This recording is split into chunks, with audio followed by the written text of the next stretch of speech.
Good morning everybody. आप सभी को मेरा नमस्कार। मैं हूँ सुप्रिया कुमारी और आज हम लोग यूनिवर्स में आगे का लेसन्स देखेंगे।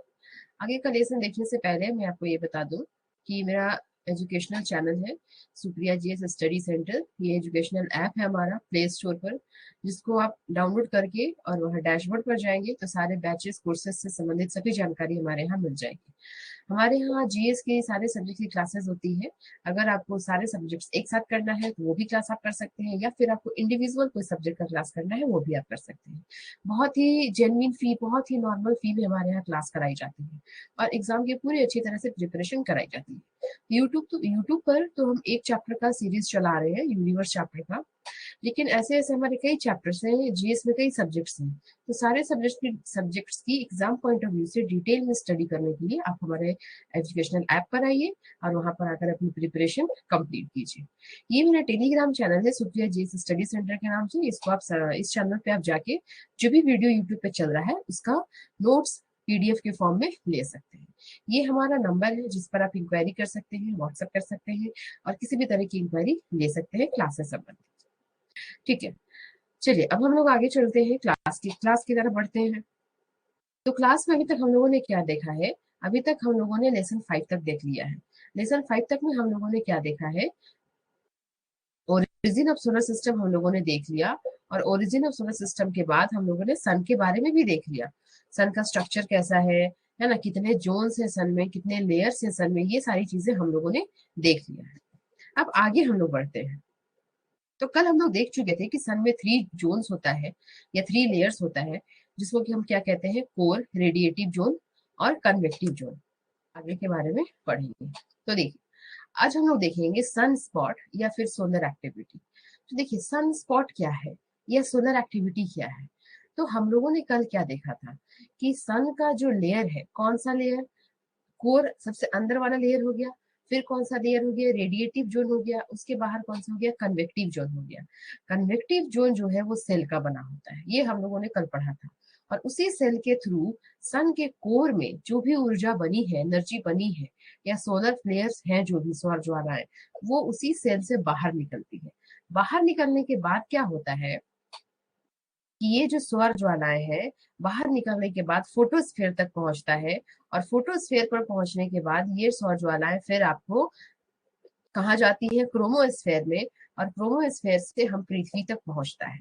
अब देखिए, इसी क्रम में क्या होता है कि सौर ज्वालाएं तो आगे की ओर बढ़, मतलब सौर ज्वालाएं में जो एनर्जी है वो तो आगे की तरफ बढ़ गया, एनर्जी आगे चला गया।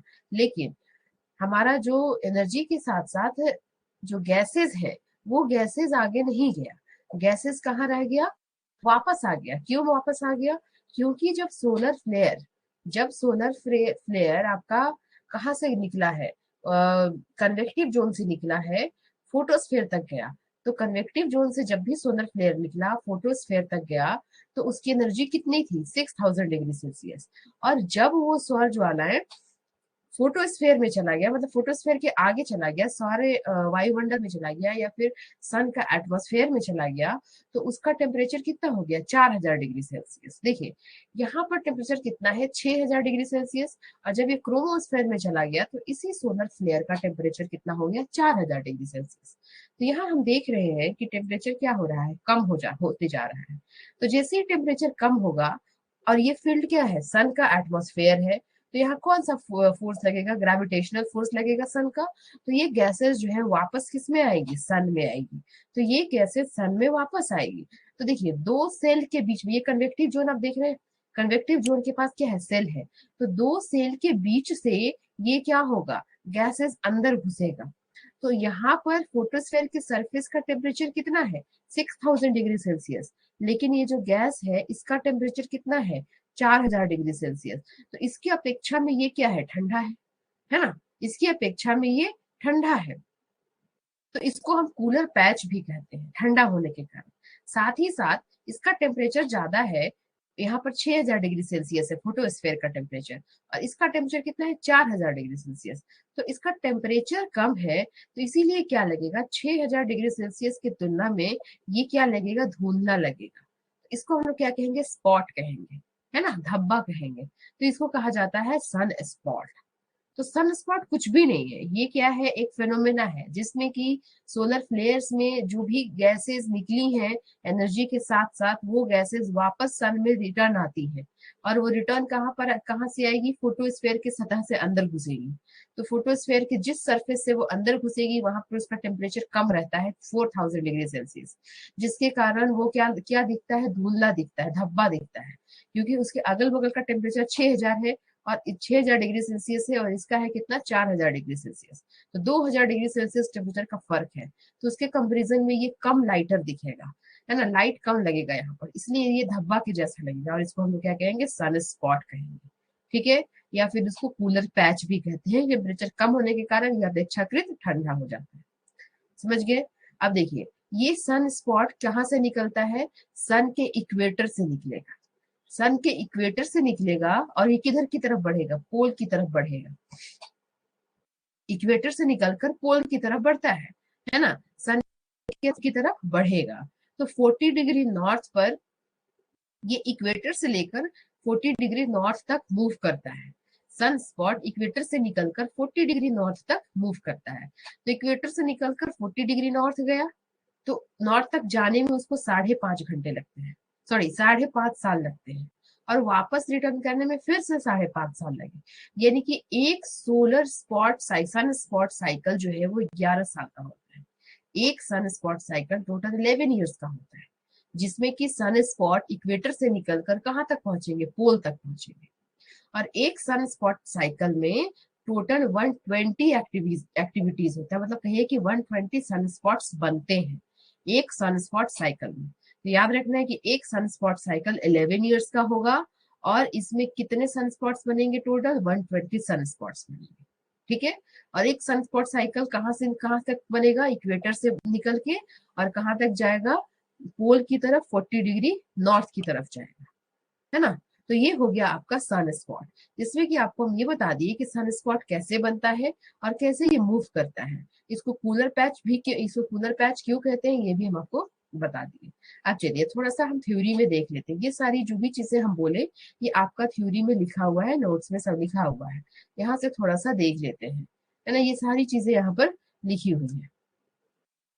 तो देखिए, सन स्पॉट साइकिल कितने ईयर्स का होगा, टोटल 11 ईयर्स का होगा, है ना। 11 ईयर्स का होगा total sun spot cycle, 11 years to complete one sun spot cycle, है ना। 5.5 ईयर्स जाने में और 5.5 ईयर्स आने में, है ना। यहाँ पे प्रिंटिंग टाइपिंग मिस्टेक हो गया।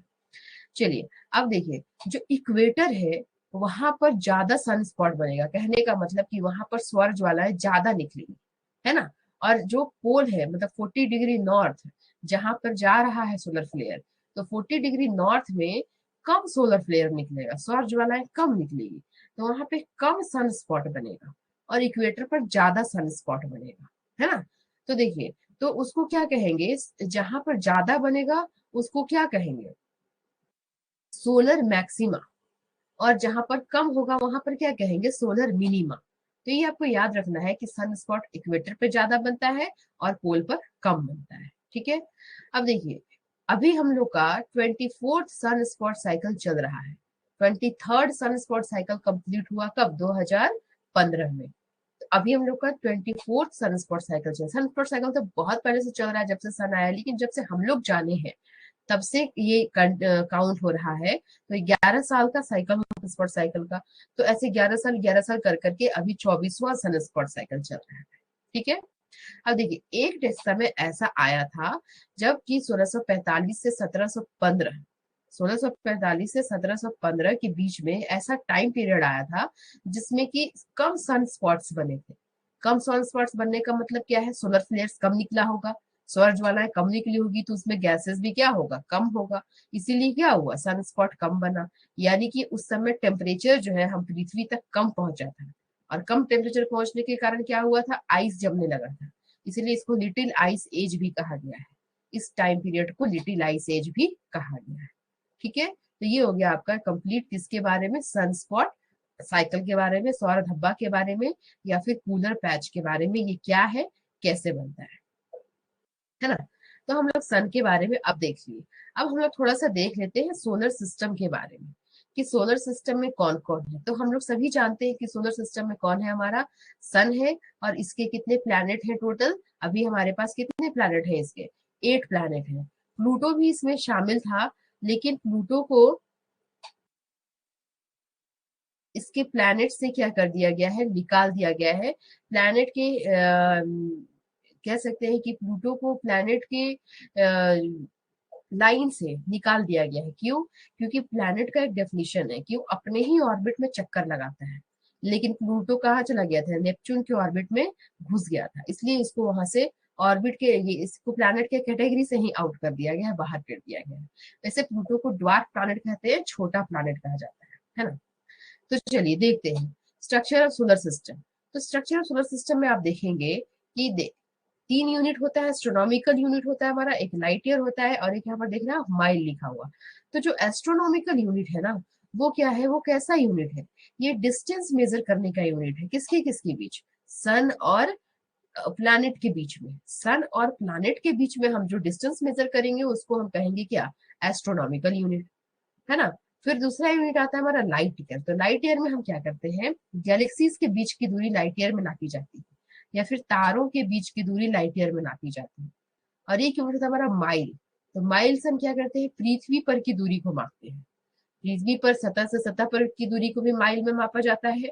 और एक पानी में जब डिस्टेंस नापा जाता है तो उसको नॉटिकल माइल्स कहा जाता है ना। तो देखिए हमको क्या देखना है, सूर्य और इसके सारे ये कितने 8 ग्रह हैं। यहाँ आपको दिख रहा होगा मरकरी, बुध, वेनस, शुक्र, अर्थ, पृथ्वी, मार्स, मंगल, ये है सबसे बड़ा ग्रह, जुपिटर। फिर है क्या? सैटर्न, शनि, यूरेनस, अरुण, और यह नेपच्यून, वरुण। यहाँ पर प्लूटो था, लेकिन प्लूटो को ग्रह की श्रेणी से निकाल दिया गया है। क्यों? क्योंकि प्लूटो नेपच्यून के ऑर्बिट में आ गया था अपने ऑर्बिट को छोड़कर, इसलिए उसको ग्रह से निकाल दिया गया है। चलिए आगे देखते हैं। सन है। अब देखिए सन से सबसे नजदीकी का ग्रह कौन है? मरकरी है। सन से सबसे नजदीक का ग्रह कौन है? मरकरी है। इसका डिस्टेंस कितना है सन से? 0.39 एस्ट्रोनॉमिकल यूनिट, है ना। इसका लगभग 2 गुना डिस्टेंस है किसका? वेनस का, 0.72 एस्ट्रोनॉमिकल यूनिट। फिर पृथ्वी का 1 एस्ट्रोनॉमिकल यूनिट, मार्स का 1.52 एस्ट्रोनॉमिकल यूनिट, जुपिटर का 5.20 एस्ट्रोनॉमिकल यूनिट, सैटर्न का 9.54 astronomical unit, 19.2 astronomical unit Uranus का, और 30.1 एस्ट्रोनॉमिकल यूनिट नेपच्यून का। तो ये डिस्टेंस हो गया। तो सबसे दूर का ग्रह कौन हो गया? नेपच्यून। सबसे पास का ग्रह कौन हो गया? मरकरी। ठीक है। तो आप यहाँ देख रहे हैं 1 2 3 4 इधर और 4 इधर। सबसे बीच का ग्रह जुपिटर को माना जाता है, क्योंकि पहले 9 ग्रह थे ना, तो 4 इधर 4 इधर, बीच में कौन था? जुपिटर था। तो अभी भी जुपिटर को ही मिडिल का प्लैनेट बोला जाता है। अब देखिए ये हमारी पृथ्वी है। पृथ्वी के अंदर, पृथ्वी के ऑर्बिट के भीतर जो 2 ग्रह है उसको कहा जाता है इंफीरियर प्लैनेट्स। पृथ्वी के ऑर्बिट के भीतर के जो 2 ग्रह है उसको इंफीरियर प्लैनेट कहा जाता है। ठीक है। उसके बाद ये हमारे जो 4 प्लैनेट है पृथ्वी तक, जैसे मरकरी, वेनस, अर्थ और मार्स, इनको क्या कहा जाता है? टेरेस्ट्रियल प्लैनेट, है ना, या फिर इनर प्लैनेट। और ये क्या होते हैं? छोटे होते हैं और इनका घनत्व ज्यादा होता है। ये टेरेस्ट्रियल या धरातलीय ग्रह कहा जाता है इनको। क्यों? क्योंकि पृथ्वी, हमारी पृथ्वी पर धरातल है, तो पृथ्वी जैसे ही है ये सब, है ना। तो इनको कहा जाता है टेरेस्ट्रियल प्लैनेट या फिर इनर प्लैनेट, अंदर की तरफ वाले ग्रह। और ये स्मॉलर होते हैं और डेंस, इनका घनत्व ज्यादा होता है।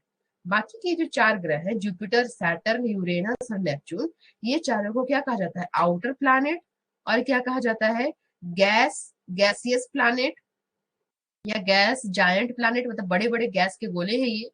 और क्या जाता है इनको? Jovian planet. देखिए जुपिटर को जोवियन भी कहा जाता है। तो ये सारे ग्रह जुपिटर के जैसे हैं, तो इनको जोवियन प्लैनेट, मतलब स्ट्रक्चर में अपना जुपिटर के जैसे है, सारे गैस के बने हुए हैं। फिर हम लोग एक एक करके सबके बारे में पढ़ेंगे बाद में। तो इनको कहा जाता है, इन चारों को, जोवियन प्लैनेट या फिर ग्रेट प्लैनेट, है ना। जोवियल प्लैनेट भी कह सकते हैं, आउटर प्लैनेट कह सकते हैं, ग्रेट प्लैनेट कह सकते हैं। ये गैसेस का बना होता है, तो ये गैस जायंट प्लैनेट भी इनको कह सकते हैं, इन चारों। ठीक है। अब देखिए एक क्वेश्चन आता है कि हम लोग किस ग्रह को अपने आंखों से देख सकते हैं? तो जो ग्रह काफी दूर है उसको तो नहीं देख सकते। तो ये रही पृथ्वी। पृथ्वी अपने आंखों से अपने दोनों अंदर वाला ग्रह देख सकते हैं पृथ्वी पर खड़े, पृथ्वी पर से। और फिर बाकी के ये चारों ग्रह भी देख सकते, मतलब ये दोनों, तीनों, मार्स, जुपिटर और सैटर्न, यानी कि पृथ्वी पर से हम इधर आपका मरकरी और वेनस को देख सकते हैं, और इधर में हम मार्स, जुपिटर और सैटर्न को देख सकते हैं। तो 3 और 2 5, 5 ऐसे ग्रह हैं जिसको कि हम पृथ्वी पर से देख सकते हैं, है ना। इसको शॉर्टकट में हम लोग ऐसे याद रखते हैं, my very intelligent mother just show us a very good planet. My मतलब मरकरी, वेरी मतलब वेनस, इंटेलिजेंट मतलब अर्थ, मदर यानी मार्स, जस्ट यानी कि जुपिटर, शो यानी सैटर्न, अस यानी Uranus, a very good planet यानी कि नेपच्यून। ये ट्रिक है याद करने का, इसको आप ऐसे इस फॉर्म में याद रख सकते हैं। ठीक है, चलिए उसके बाद हम लोग देखते हैं किस ग्रह के कितने उपग्रह हैं, नंबर ऑफ मून्स। यहाँ देख रहे हैं मरकरी और वेनस का कोई उपग्रह नहीं है। हमारी पृथ्वी का एक उपग्रह है चंद्रमा, मार्स का 2 उपग्रह है, जुपिटर के सबसे ज्यादा उपग्रह है 79, है ना। सैटर्न के 62 उपग्रह है, यूरेनस के 27 है, और इधर नेपच्यून के कितने हैं, 13 उपग्रह है। ठीक है, फिर देखते हैं कि ये लोग अपने एक्सिस पर रोटेट करने में कितना समय लेते हैं। तो देखिए, ये जो मरकरी है ये 58 दिन का समय लेता है अपने एक्सिस पर रोटेट करने में, है ना। 58 डेज का ये टाइम लेता है अपने एक्सिस पर रोटेट करने में। वेनस जो है वो 243 डेज का समय लेता है अपने एक्सिस पर रोटेट करने में। अर्थ जो है वो 1 डे का समय लेता है, मतलब लगभग 23 घंटे 56 मिनट का समय लेता है अपने एक्सिस पर रोटेट करने में। मार्स जो है 1.05 डे का समय लेता है, जुपिटर 9.9 आवर्स का समय लेता है ना। सैटर्न 10.7 आवर्स का समय लेता है।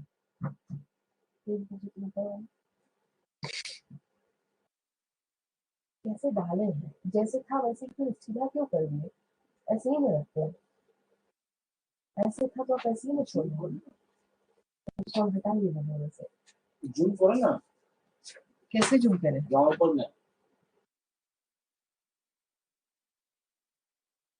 100% परसेंटेज ज्यादा बढ़ाओ।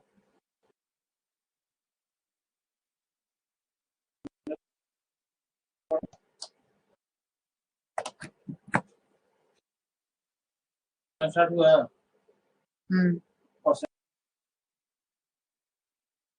बढ़ाओ नहीं दिखिए, हाँ जैसा वैसे ही वैसे दिखिए,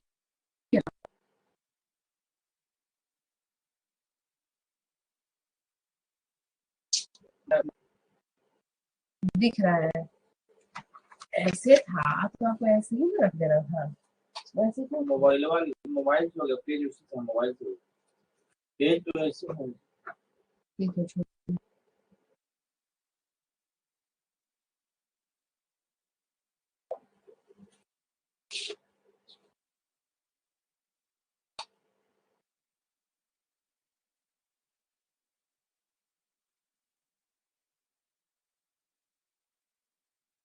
अपने एक्सिस पर रोटेट करने में जो मरकरी है वो कितने दिन का समय लेता है, 58 दिन का, 58 डेज का। वेनस जो है वो 243 डेज का समय लेता है। अर्थ जो है वो लगभग 1 दिन का समय लेती है। मार्स भी 1.025 डेज का समय लेता है। फिर आपका जुपिटर है 9.9 आवर्स का समय लेता है। सैटर्न जो है वो 10.7 आवर्स का समय लेता है। यूरेनस जो है वो 17 आवर्स का समय लेता है। और नेपच्यून जो है वो 16 आवर्स का समय लेता है। तो ये इसके घंटे हो गए, यानी कि जितने देर में ये अपने एक्सिस पर, अपने अक्ष पर रोटेट करेगा, ये वो ड्यूरेशन हो गया। अब हम देखते हैं रिवोल्यूशन। रिवोल्यूशन क्या होता है कि ये सूर्य के चारों तरफ जो चक्कर लगा रहा है वो कितने दिन में लगा रहा है। तो देखिए, मरकरी जो है वो 87 डेज में चक्कर लगाती है सूर्य के चारों तरफ। ठीक है, वेनस जो है वो 224 दिन में सूर्य के चारों तरफ चक्कर लगाती है। अर्थ जो है वो 365 डेज में सूर्य के चारों तरफ चक्कर लगाती है। मार्स जो है वो 687 डेज में सूर्य के चारों तरफ चक्कर लगाती है। जुपिटर जो है वो 11.9 ईयर्स में सूर्य के चारों तरफ चक्कर लगाती है। सैटर्न जो है वो 29 साल में सूर्य के चारों तरफ चक्कर लगाता है। यूरेनस जो है वो 84 ईयर्स में सूर्य के चारों तरफ चक्कर लगाता है। और नेपच्यून जो है वो हमारा 164 ईयर्स टाइम ले लेता है सूर्य के चारों तरफ चक्कर लगाने में, क्योंकि सूर्य से काफी दूर है ना, इस वजह से। तो ये इनका ड्यूरेशन हो गया। ये अपने एक्सिस पर कैसे रोटेट, ये अपने एक्सिस पर रोटेट करने में कितना समय लेते हैं, और सूर्य के चारों तरफ घूमने में कितना समय लेते हैं। उसके बाद हम लोग देखते हैं कि ये है जो हमारे 9 ग्रह हैं, ये क्या है, ये किस तरह से रोटेट कर रहे हैं। तो आप यहाँ देख रहे हैं एंटी क्लॉकवाइज डायरेक्शन, ये अपने एक्सिस पर मरकरी जो है वो एंटी क्लॉकवाइज डायरेक्शन में मूव करता है। देखिए सारे प्लैनेट जो है वो एंटी क्लॉकवाइज डायरेक्शन में ही मूव करेंगे अपने एक्सिस पर, किसको छोड़कर, वेनस को, और किसको छोड़कर, यूरेनस को, है ना। लास्ट में जिसमें अस अस लगा हुआ है ना, वो दोनों प्लैनेट क्लॉकवाइज डायरेक्शन में अपनी गति करता है अपने एक्सिस पर। वेनस और यूरेनस ये दोनों क्लॉकवाइज डायरेक्शन में गति करते हैं अपने एक्सिस पर, और इनको छोड़कर बाकी के जो 6 प्लैनेट हैं वो अपने एक्सिस पर एंटी क्लॉकवाइज डायरेक्शन में रोटेशन करते हैं। तो याद रखिएगा, अस वाले दोनों क्लॉकवाइज, बाकी के एंटी क्लॉकवाइज अपने अक्ष पर। लेकिन जब बात करें हम सूर्य के चारों तरफ चक्कर लगाने का, तो ये सभी क्या करते हैं, एंटी क्लॉकवाइज डायरेक्शन में ही सूर्य के चारों तरफ चक्कर लगाते हैं। सूर्य के चारों तरफ चक्कर लगाने में ये लोग एंटी क्लॉकवाइज में ही घूमते हैं, लेकिन अपने एक्सिस पर सिर्फ आपको वेनस और यूरेनस क्लॉकवाइज घूमेगा और बाकी सब एंटी क्लॉकवाइज घूमेगा। तो ये इनका हो गया घूमने का डायरेक्शन। तो यहाँ पर एक जनरल इंफॉर्मेशन आपको हम दिए हैं, जस्ट इंफॉर्मेटिव है ये कि क्या क्या होते हैं, कितने ग्रह होते हैं, कैसे ये घूमता है, कैसे ये रहता है ना। तो ये टोटल हमारे कितने 8 ग्रह हैं। इन 8 ग्रह में क्या क्या है, मरकरी, वेनस, अर्थ, मार्स, जुपिटर, सैटर्न, यूरेनस और नेपच्यून है। इसमें आगे के 4 वाले को, मार्स तक को, पृथ्वी के बाद मंगल तक को टेरेस्ट्रियल प्लैनेट कहा जाता है, या फिर इनर प्लैनेट कहा जाता है ना। या फिर और ये क्या होता है, स्मॉलर और डेंसर होता है। और बाद के 4 वाले को Jovian planet, giant planet, gaseous planet, outer planet, great planet सब कह सकते हैं, ठीक है। और ये बड़े होते हैं और कम डेंस होते हैं, क्योंकि ये क्या है, गैस का बना होता है, तो गैस का डेंसिटी गैस का कम होगा ना। और ये सब क्या किसका बना होता है, इन सब में सिलिका, आयरन ये सब रहता है, तो इसका डेंसिटी ज्यादा होता है। अंदर वाले पृथ्वी के ऑर्बिट के अंदर वाले ऑर्बिट में जो 2 प्लैनेट है उसको इंफीरियर प्लैनेट कहा जाता है, जिसमें कि कौन है, मार्स और वेनस है, ठीक है। सूर्य से इनकी दूरी बता दी आपको, सबसे दूर कौन है, नेपच्यून है। कि किसके पास कितना मून है, सबसे ज्यादा मून किसके पास है, जुपिटर के पास 79, उसके बाद दूसरे नंबर में किसके पास है, सैटर्न के पास 62, तीसरे नंबर में यूरेनस के पास 27, चौथे नंबर में नेपच्यून के पास 13, मार्स के पास 2, पृथ्वी के पास 1। और पृथ्वी के अंदर वाले में किसी के पास कोई कुछ नहीं है, कोई मून नहीं है, ना तो वेनस के पास मून है और ना ही हम मरकरी के पास मून है। पीरियड ऑफ रोटेशन आपको बता दी, अपने एक्सिस पे रोटेट करने कैसे, कितने घंटे में लोग रोटेट करता है।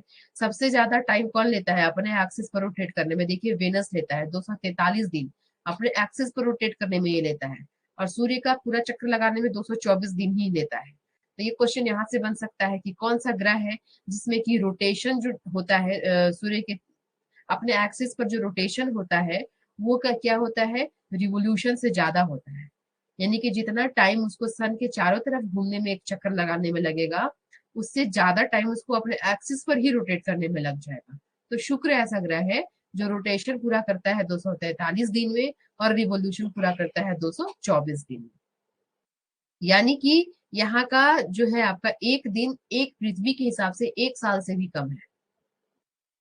मतलब कि सॉरी, यहाँ का एक दिन जो है वो पृथ्वी के हिसाब से अगर हम देखें दिन, क्योंकि हम पृथ्वी पर रह रहे हैं तो दिन हम समझ रहे हैं कि 24 घंटे का होता है, या फिर एक दिन का एक मतलब एक दिन होता है। तो 1 साल कितने दिन का, 365 दिन का। और इसको क्या कह रहा है कि ये सूर्य के चारों तरफ रिवॉल्यूशन कितने दिन में कर रहा है, 224 दिन में कर रहा है, यानी कि इसका 224 दिन का 1 साल, है ना। और इसका 243 दिन का एक दिन, यही बात हुआ ना। यानी कि जब तक ये पूरे सूर्य का एक चक्कर लगा लेगा, तो इसका एक दिन और रात भी नहीं पूरा होगा, उससे कम ही टाइम में ये सूर्य का चक्कर लगा लेगा। ये इंपॉर्टेंट है, यहाँ से याद रखिएगा, क्वेश्चन आता है कौन सा ऐसा ग्रह है जिसका रोटेशन टाइम पीरियड रिवोल्यूशन से ज्यादा है, तो ये होगा शुक्र।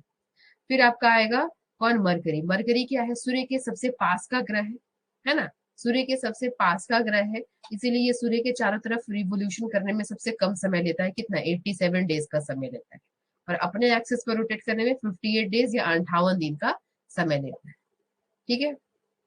इधर आप देख रहे हैं जुपिटर, जो अपने एक्सिस पर रोटेट करने के लिए मात्र 9.9 घंटे का ही समय लेता है, पृथ्वी से भी कम।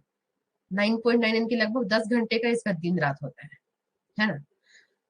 तो ये सब कुछ जनरल इंफॉर्मेशन था जो कि आपको बता चुके हैं। अब हम लोग आगे एक एक प्लैनेट्स के बारे में पढ़ेंगे डिटेल में ना, एग्जाम पॉइंट ऑफ व्यू से जो इम्पोर्टेंट है उसके बारे में हम लोग आगे पढ़ेंगे। पढ़ेंगे। आज के लिए हम लोग इतना ही रखते हैं। एक और जानकारी देनी थी आपको कि हमारे एजुकेशनल ऐप पर आने वाले समय में हमारा जो एजुकेशनल ऐप है सुप्रिया जीएस स्टडी सेंटर के नाम से, उस पर आपको फ्री क्लासेस जो है लाइव होने वाली है, जिसको कि स्पेशल क्लासेस बोला जा रहा है। वहां पर पॉलिटी की स्पेशल क्लासेस चलेगी फ्री, है ना। तो आप वहां पर लाइव आके स्पेशल क्लास ले सकते हैं, जिसका कि आपको ड्यूरेशन और डेट आने वाले समय में, यानी कि 7 फेब से वो क्लासेस आ रही है, कमिंग मंडे से वहां पर। तो आप जब जाएंगे वहां डैशबोर्ड पर, तो आपको वहां पर क्या दिख जाएगा, उसका टाइमिंग दिख जाएगा, कितने बजे से क्लासेस आ रही है। वहां जाकर आप लाइव ज्वाइन कर सकते हैं और लाइव क्लासेस ले सकते हैं, जिसमें अगर आपको कुछ डाउट हो, प्रॉब्लम्स हो, तो वो भी आपका क्लियर होगा। तो पॉलिटी की अभी क्लासेस लाइव आने वाली है। तो आप लोग सभी लोग ये जो हमारा ऐप है उसको इंस्टॉल करें, और इंस्टॉल करके 7 फेब से वहां पर फ्री लाइव क्लासेस जो आने वाली है उसको ज्वाइन करें, और ज्वाइन करके आप वहां पर स्टडी कर सकते हैं। ये है हमारा लोगो, सुप्रिया जीएस स्टडी सेंटर, जिसको कि आप प्ले स्टोर से भी डाउनलोड कर सकते हैं। साथ ही साथ यहाँ पर वीडियो के डिस्क्रिप्शन में भी इसका लिंक दिया रहेगा, इस पे भी आप इससे भी आप डाउनलोड कर सकते हैं। इस ऐप पे आप जाएंगे तो यहाँ पर आपको डैशबोर्ड पे ही दिख जाएगा लाइव क्लासेस कब से आ रही है, क्या उसका टाइमिंग है। तो वहां पे आप जुड़ सकते हैं। ठीक है, आज का क्लास उम्मीद करते हैं सबको अच्छा लगा होगा।